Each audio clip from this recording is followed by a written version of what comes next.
Hello, school shopping വീഡിയോയുടെ part 2 ആണ് കേട്ടോ. ഈ വെയിലത്ത് നെട്ടോട്ടം തിരിഞ്ഞ് അവിടെ കയറിയപാടെ ആശ്വാസമായി. അങ്ങനെ നമ്മൾ അംബ്രല്ല സെക്ഷനിലോട്ടാണ് ആദ്യം തന്നെ വിട്ടത്. അവിടെ നിന്ന് ഒരു പോപ്പിക്കൊട എടുത്തു.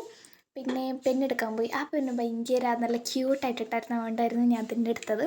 പിന്നെ ദീദീൻ്റെ ആവശ്യപ്രകാരം മുല്ല റാസ് അങ്ങനെ എന്തോ എടുത്തു. എന്തൊക്കെ പറഞ്ഞാലും അതിൻ്റെ സ്മെല്ല് ഒരു രക്ഷ ഉണ്ടായിരുന്നില്ല. അങ്ങനെ എ സിയും കൊണ്ട് 10 നോണയൊക്കെ പറഞ്ഞ് അങ്ങോട്ടും ഇങ്ങോട്ടും അലഞ്ഞ് തിരിഞ്ഞ് നടന്നു. അങ്ങനെ മാഷ്മെല്ലോ കണ്ടപ്പോൾ എൻ്റെ സകല കൺട്രോളും പോയി. അങ്ങനെ കുറച്ച് മാഷ്മെല്ലോയും അങ്ങനെ കുറേ സാധനങ്ങളെടുത്തു.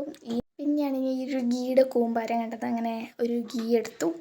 പിന്നെ ആ പൊട്ടറ്റോ ബിസ്ക്കറ്റ്, എൻ്റെ ഒരു വീക്ക്നെസ്സാണത്. അങ്ങനെ അത് 2 എടുത്തു. അതിൻ്റെ കളർ ചേഞ്ച് ഞാൻ ആദ്യമായിട്ടാണ് കേട്ടോ കാണുന്നത്. പിന്നെ 2 സ്മൂത്ത് എടുത്തു. പിന്നെ ഈ സ്ട്രോബെറി പുഡിങ് എടുത്തു. എനിക്ക് ഇങ്ങനെ വളവളയുള്ള സാധനങ്ങളൊക്കെ ഭയങ്കര ഇഷ്ടമാണ്. അങ്ങനെ ബില്ലടിക്കാൻ ചെന്നു. അങ്ങനെ കുറച്ച് സമയം കട്ട പോസ്റ്റായി നിന്നു. അപ്പോൾ അത്രയേ ഉള്ളൂ. ടാ.